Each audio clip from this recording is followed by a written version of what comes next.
Amis gourmands, amis bons vivants, bienvenue dans un nouvel épisode de Montée et Descendre.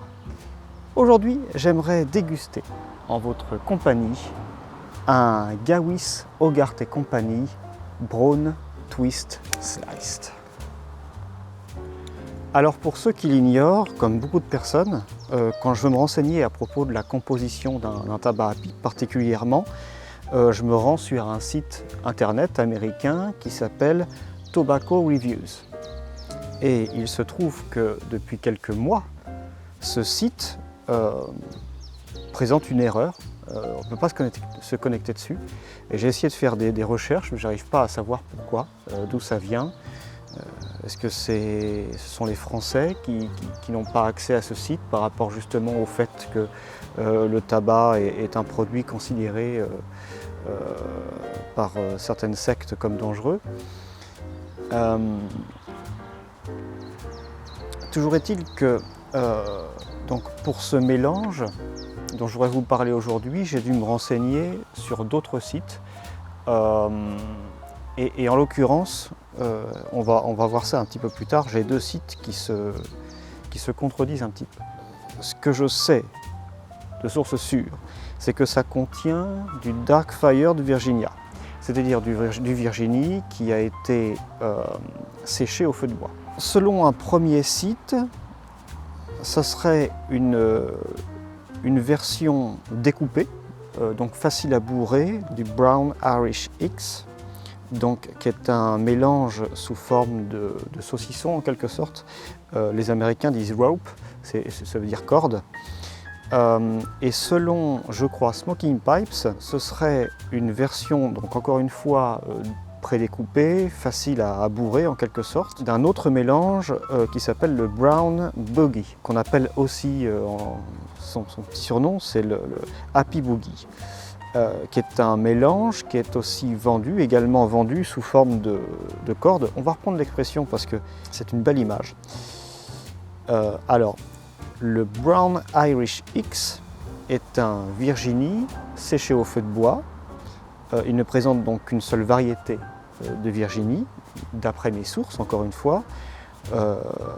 Pour ce qui est du Brown Boogie, du Happy Boogie, il contiendrait du Dark Fire de Virginia, donc séché au feu de bois, et aussi un Virginie qui a été séché à l'air, à ventilation artificielle. Donc ce qu'on peut en conclure de source presque sûre, c'est que ce tabac ne contient que des Virginies, et a priori il contiendrait des Virginies séchées au feu de bois. Alors, les deux sites semblent concorder sur ce point. Donc je vais me dépêcher parce qu'on est à l'extérieur et les tabacs qui sont dans un pot hermétique à l'extérieur, ça a tendance à créer beaucoup de condensation à l'intérieur. Ça fait un effet de serre évidemment, et dès qu'on ouvre le pot, on perd énormément d'humidité. Et c'est un tabac que j'ai depuis quelques années. Là, vous voyez que j'ai changé de pot, c'est un plus petit pot, parce que quand on conserve un tabac un certain nombre d'années dans une cave, ce qui est intéressant pour le vieillissement d'un tabac, c'est la fermentation. Et cette fermentation, pour ce faire, elle a besoin d'oxygène, mais pas trop d'oxygène. Et donc, en règle générale, moins vous avez d'air dans un contenant hermétique, et mieux c'est. Donc là, j'avais plus beaucoup de tabac, donc j'ai changé, j'ai mis dans un petit pot, vous voyez, de façon à ce qu'il contienne moins d'oxygène. J'aurais pu le mettre dans un plus petit pot encore, ce que je vais sûrement faire après cette dégustation parce que je vais en avoir encore moins. Et donc là où je voulais en venir, c'est que je vais le plus vite possible rentrer ce pot après avoir bourré ma pipe. De façon à ce qu'il soit bien préservé. Donc vous pouvez voir que la plupart du temps on a un genre de Scaferlati, ce qu'on appelle du 8-10, et puis on va avoir quelques escargots, on va appeler ça comme ça, de temps à autre. Donc ça, ce sont des morceaux de ce saucisson découpés. Un tabac, là on a un taux d'humidité sur le mien qui est parfait, je dirais, très facile à bourrer, je dirais qu'il n'y a presque aucun travail à faire, parce que ces petits escargots, ils sont vraiment tout petits. Et alors, vous allez pouvoir les bourrer directement dans votre pipe si votre foyer est suffisamment large. Ça va aider la combustion à ralentir un petit peu, c'est intéressant. Donc ce que je voudrais faire à présent, c'est vous proposer une petite dégustation olfactive avant que ces précieuses saveurs ne s'envolent. D'accord, alors la dégustation olfactive est sublime. Sublime. Alors on a là un tout petit peu de caramel, je dirais grillé. Donc on a une touche sucrée, mais ce que j'ai senti en premier, c'est bizarre parce que plus je sens et plus je persiste à mettre mon nez dans le pot, et plus c'est ce caramel qui me vient en tête. Mais la première chose que j'ai sentie, c'est ce boisé très complexe, alors très très légèrement fumé au feu de bois, mais alors c'en est presque imperceptible. Mais on a cette touche, mais on a ce boisé très complexe, profond, sur un boisé de feuillus, hein, c'est pas exotique du tout. Et ça sent un petit peu le vieux tabac, le vieux livre. Avec cette touche sucrée, ça ajoute de la couleur et justement un petit peu d'exotisme. Excusez-moi pour le bruit du pot, là, je vais le maintenir. C'est pas très agréable à l'oreille.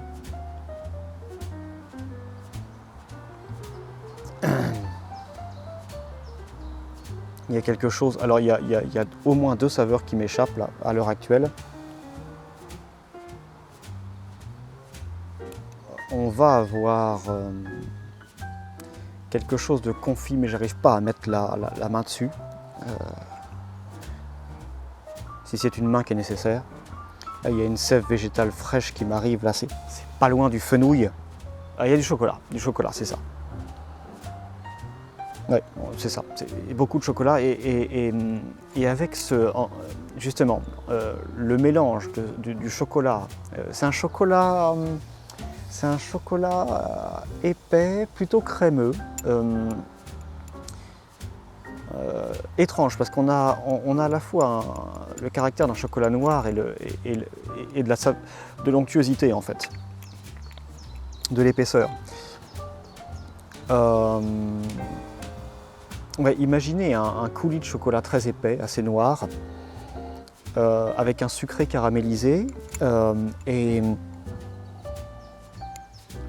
alors avec ce lointain, c'est pas lointain, c'est subtil, fumée de feu de bois, on aurait presque, le mélange cacao fumée de feu de bois, on aurait presque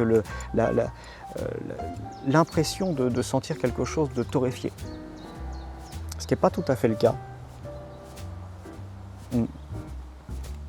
Mais ce qui personnellement m'attire le plus dans cette dégustation olfactive, dans ce nez, c'est la profondeur du boisé. J'aurais voulu pouvoir vous la décrire avec plus de précision.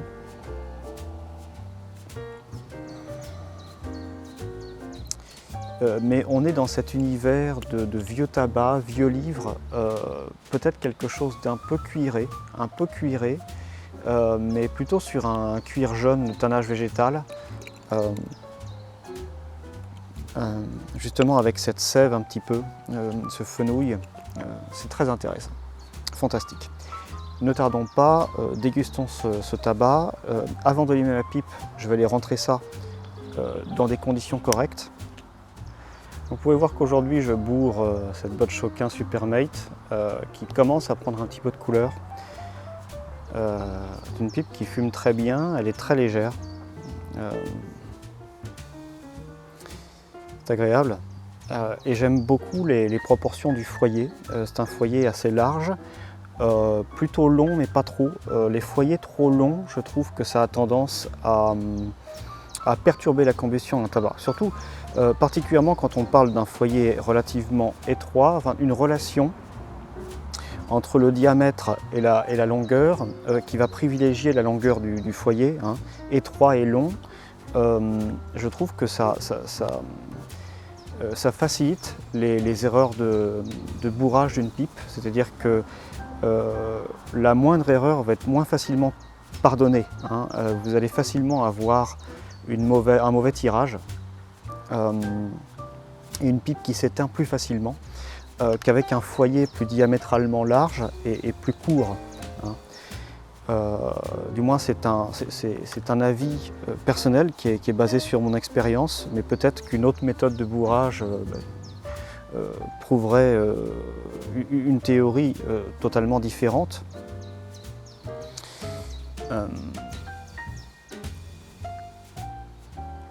Mais en l'occurrence, avec cette pipe, je trouve qu'on a un rapport entre ce diamètre et cette hauteur qui est très intéressant, qui permet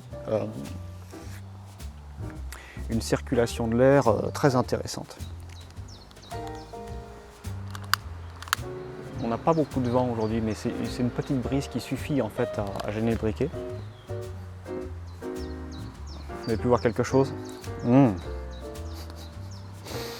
Oh. Écoutez, dès les premières bouffées, j'ai l'impression d'avoir mangé un gâteau.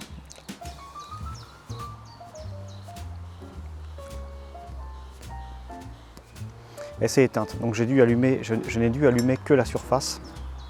Donc ce qu'on va faire d'ores et déjà, c'est tasser légèrement la cendre. Alors le temps que je vous parle de la dégustation olfactive, j'avais déjà bourré ma pipe et le tabac avait séché un petit peu en surface. L'intérieur est encore à bon taux d'humidité normalement, d'hygrométrie. Ce qui est bien parce qu'en fait ça me facilite largement l'allumage et avec cette petite brise, eh ben, je suis bien content.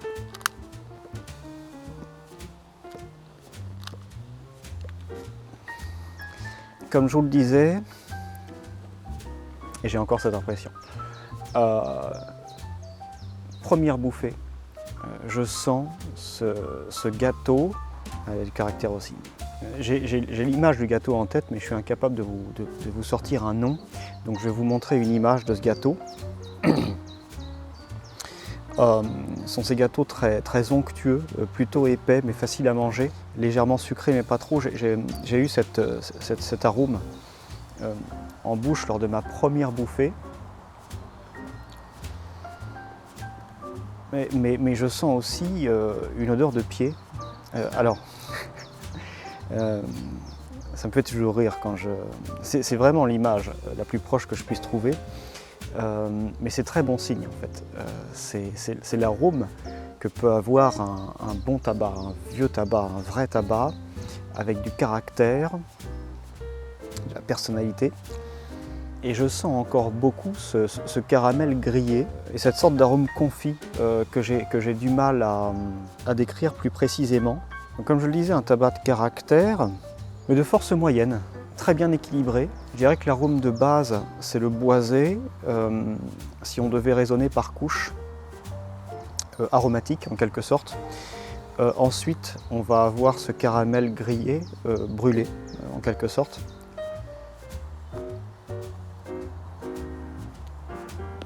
Et ce confit, quelque chose qui est confit. Je ne pourrais pas vous dire exactement quoi. Très difficile à décrire, à analyser, ce qui le rend tout aussi intéressant. J'ai des arômes d'orange là, assez lointains. A priori, il s'agirait d'un tabac, d'un mélange, d'un tabac en l'occurrence, automnal,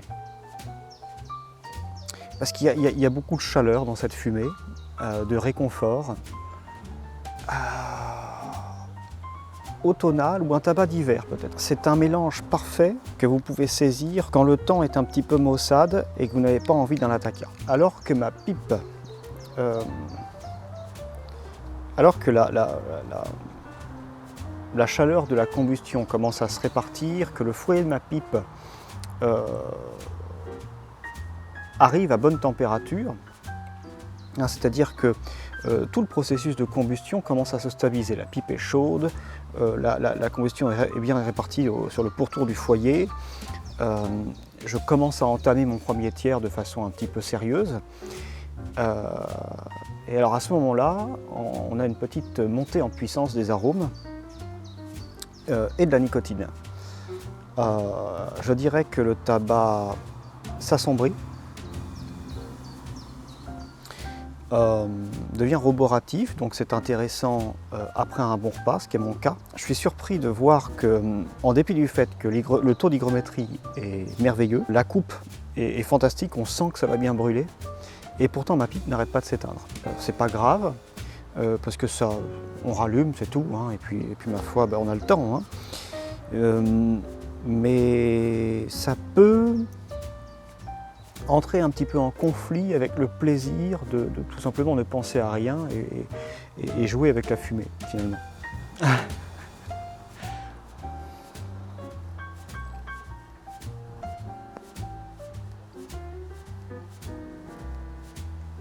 J'ai encore cette odeur de pied qui revient.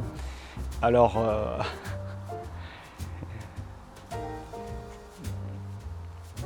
ça me fait rire parce que je n'arrive pas à le décrire autrement et c'est une description qui ne fait pas envie. Et pourtant, cet arôme, je l'aime beaucoup. Dans le monde du tabac à pipe, ce mélange, si on oublie un petit peu ce caramel brûlé, est très proche de l'arôme d'un cigare.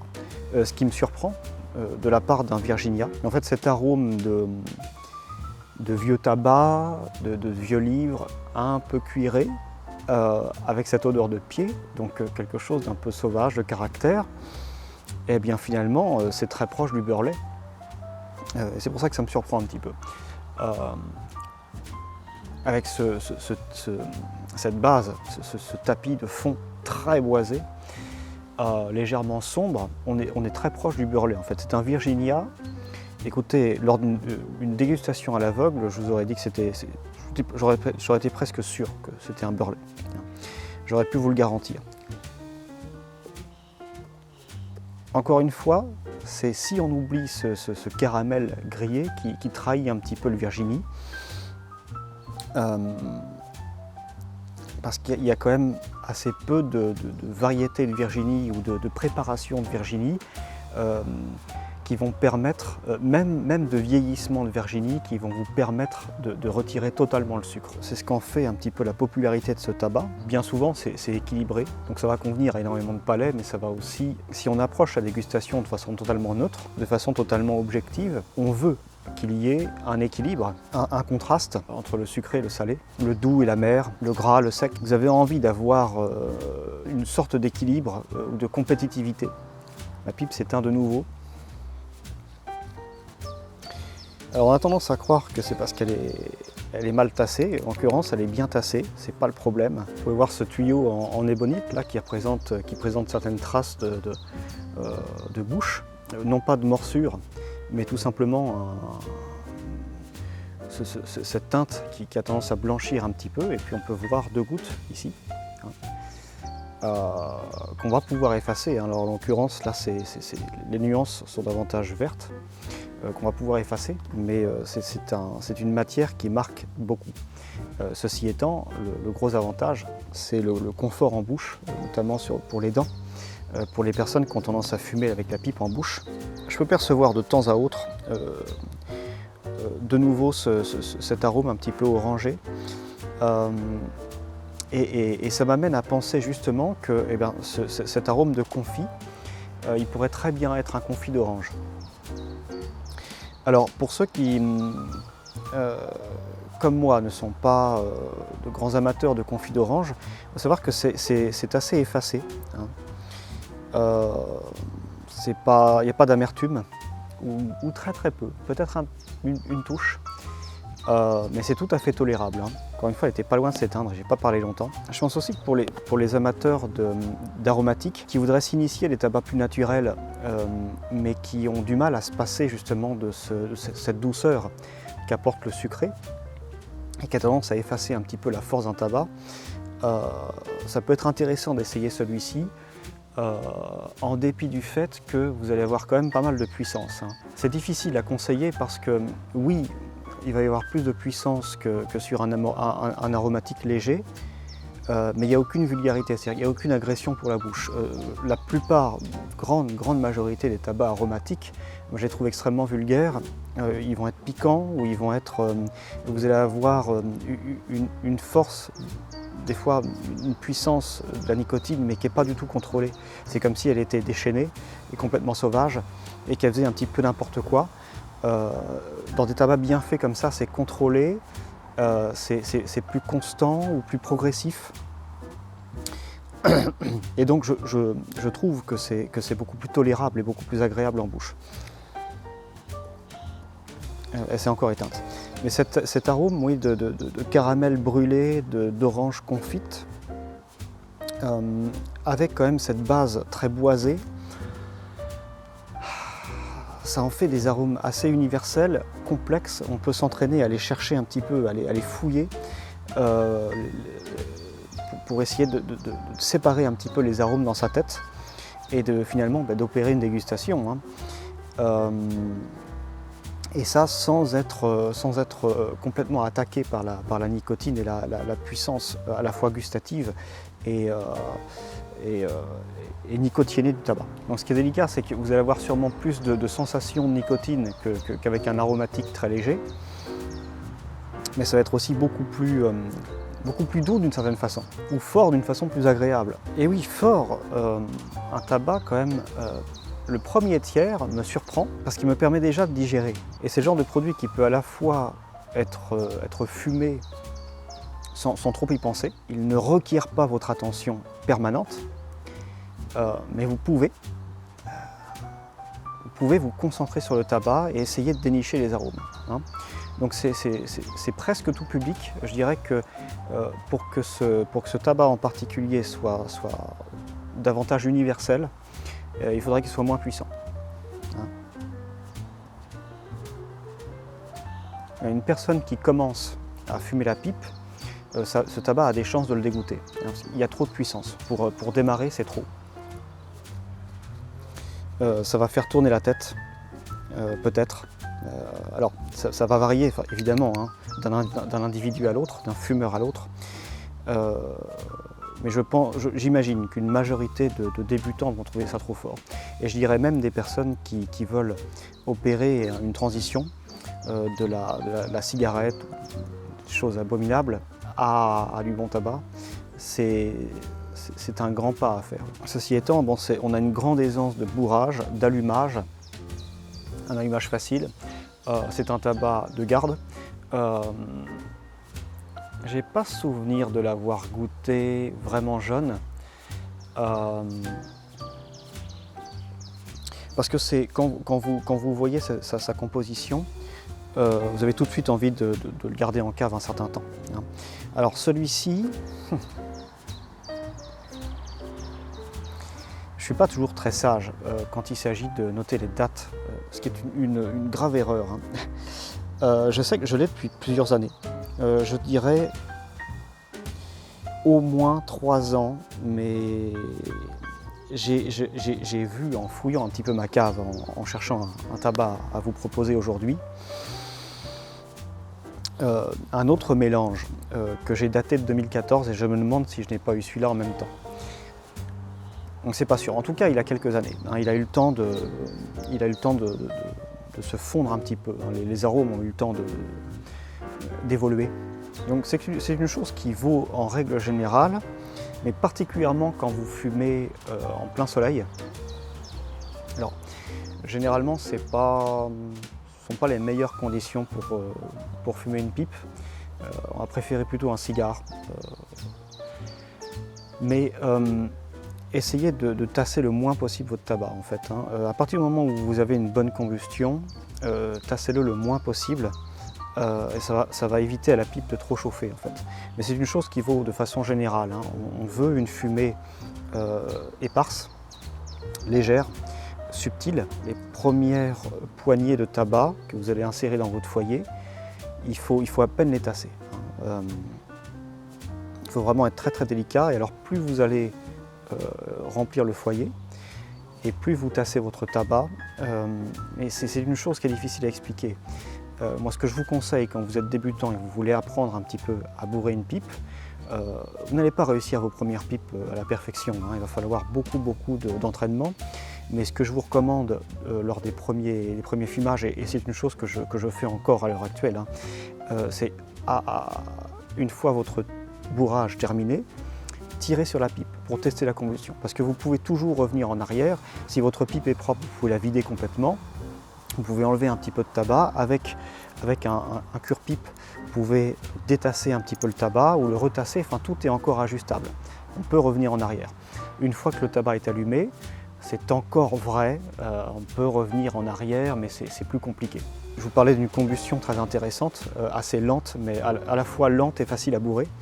Là vous voyez, on est à peu près une demi-heure de fumage et je dois être à peu près, je dirais, j'ai dépassé un petit peu le milieu de mon premier tiers. Et c'est pas un foyer géant, hein. Je dirais que cette pipe, avec un Scaferlati pur, on a peut-être, ça va dépendre aussi du fumeur, hein.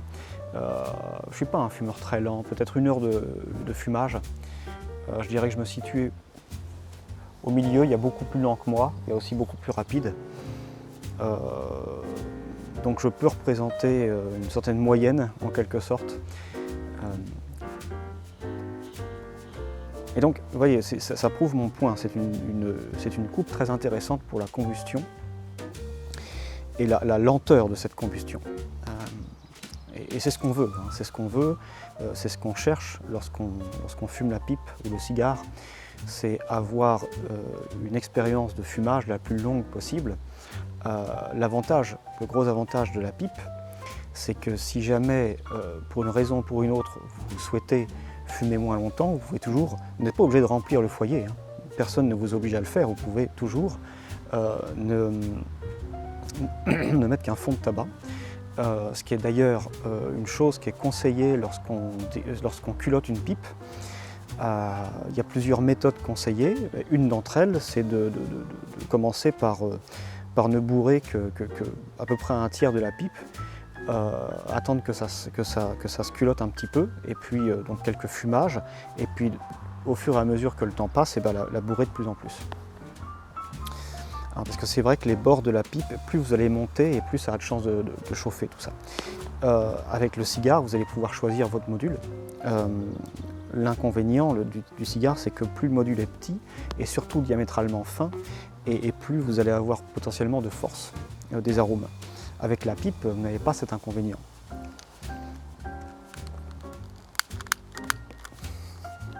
Je n'ai pas compté mes allumages, mais j'ai l'impression que je tire peut-être 5 bouffées et je rallume ensuite. Je ne suis pas du tout énervé d'avoir rallumé parce que je suis tellement satisfait de la rapidité de combustion de ce tabac que ça pardonne en fait le fait qu'il s'éteint tout le temps. Je viens d'avoir un arôme de poivre. Je vais commencer à entrer dans mon deuxième tiers. Je pense que je m'habitue à la puissance parce que le tabac me semble moins puissant. Lors des 10 premières minutes de fumage, j'ai l'impression qu'on a eu une augmentation de la puissance. La présence nicotiénée, si vous voulez, et puis ensuite ça se stabilise. Peut-être que ça continue à augmenter et que ma bouche y est habituée, toujours est-il que je ne le sens pas. Donc c'est ce qui compte. La puissance est bien là, on peut sentir la nicotine, c'est très roboratif, c'est agréable. Et pour autant, on ne perd aucun arôme. Pour l'instant, on n'en gagne pas vraiment non plus. C'est un fumage plutôt linéaire qui, encore une fois, à peu près, hein, les 10 premières minutes de fumage va un petit peu évoluer parce qu'il se renforce. Mais c'est la seule évolution pour l'instant qu'on va observer gustativement. C'est très très stable.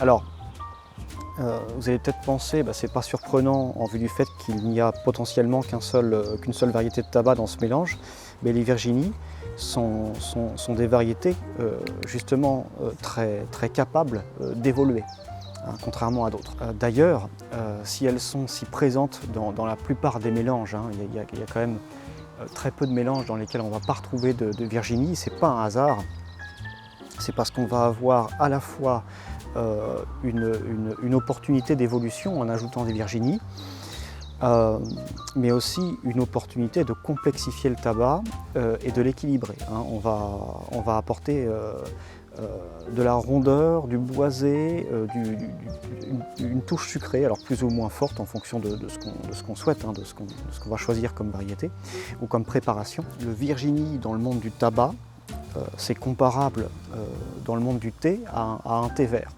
À la différence que vous avez toute une multitude de modes de préparation, de conditionnement du tabac qui vont faire que c'est une variété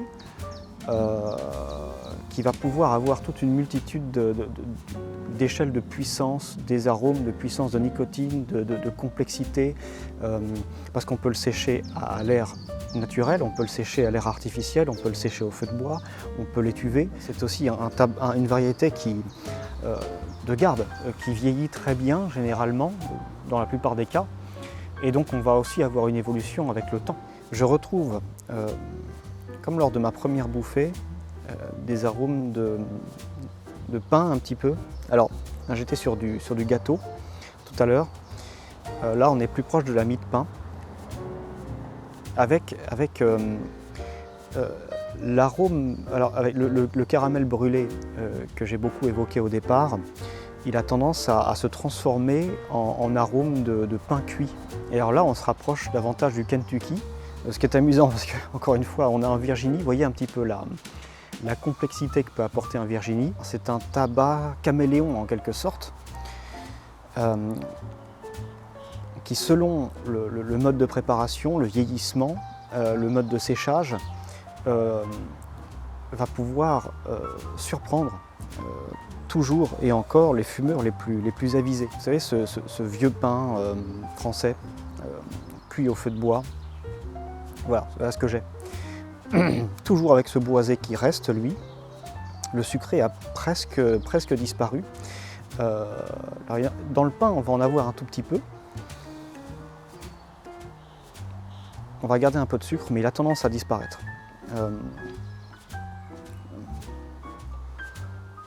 Ce qui, à mon avis, complexifie le tabac, mais c'est pas objectif, parce que je suis pas une bouche sucrée, mais j'ai tendance à percevoir généralement les arômes sucrés comme étant un frein à la complexité d'un tabac ou d'un mélange. Encore une fois, c'est un avis à prendre comme avis personnel. Alors, je vais faire une chose, parce que ça fait plusieurs fois que j'essaie de rallumer et ça va pas. Ça va pas, mon tabac est bien tassé, tout va bien. Donc ce que je vais faire, vous voyez là, je vais enlever de la cendre, tout simplement en mettant ma pipe. Alors je vais pas le faire devant vous parce que ça va tomber sur mon pantalon. Mais tiens, je vais le faire par là si vous voulez. Vous voyez, je vais enlever de la cendre, comme ça, un surplus, et je vais retasser. Alors là, pour le coup, on perd un petit peu de bol, mais c'est pour le bien de l'humanité, n'est-ce pas ? Cette fois-ci, je pense que je vais pouvoir entamer mon troisième tiers. Donc j'étais à la moitié du deuxième, à peu près.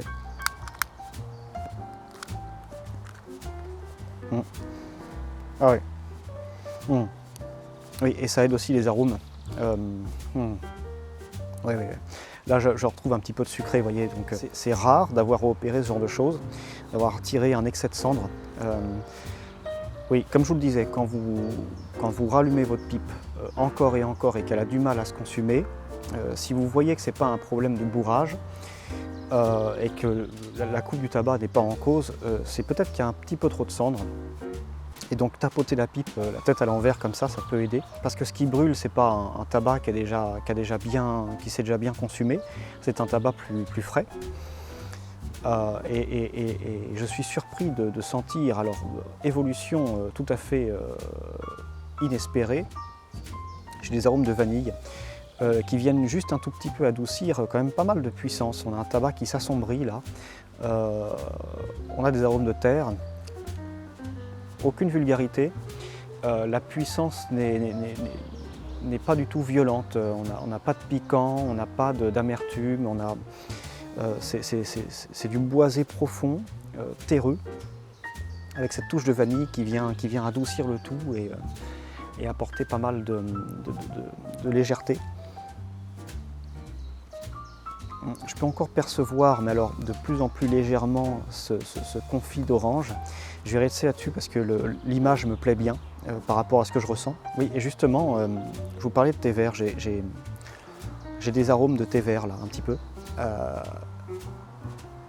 Comme je vous le disais, c'est un tabac qui est qui est très complexe dans ses arômes et on peut, il n'y a pas de limite. On peut s'efforcer de fouiller et on ne devrait que découvrir de nouveaux arômes. J'ai encore ces arômes de pied. Dans le choix de l'accompagnement de ce tabac, en ce qui concerne les boissons, on va avoir un choix assez vaste.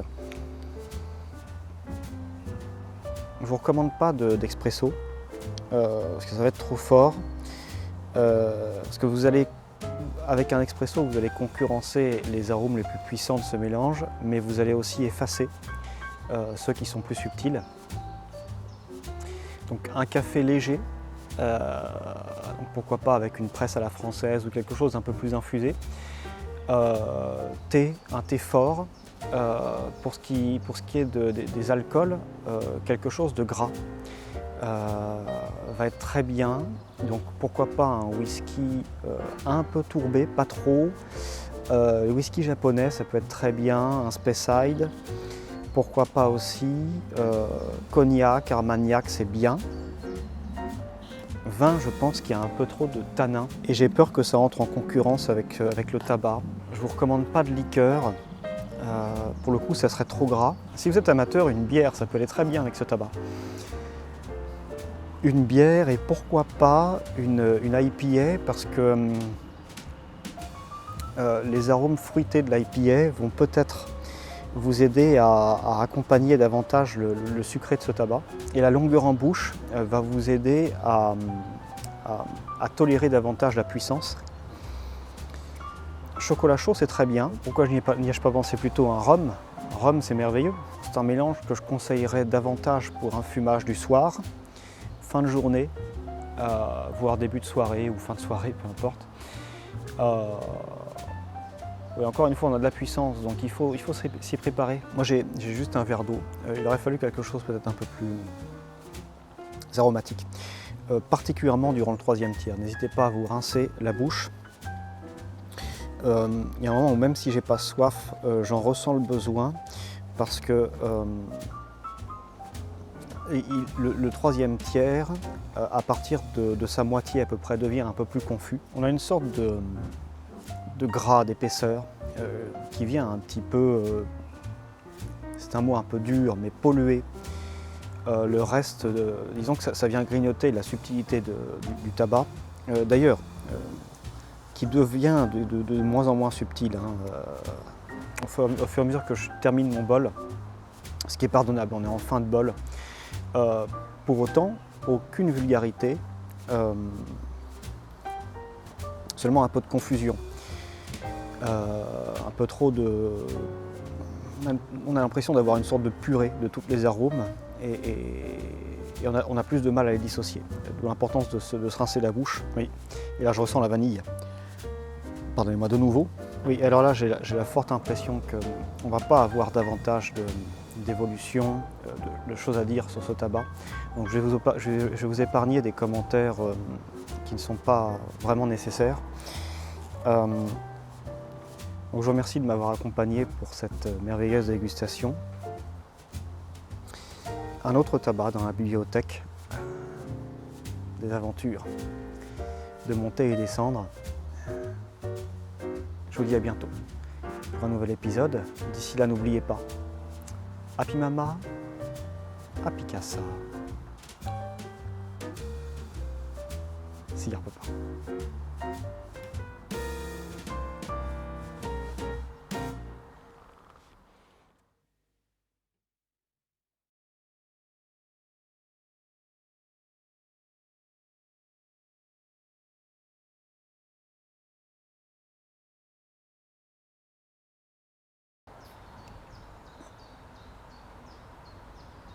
C'est pas loin du fenouil.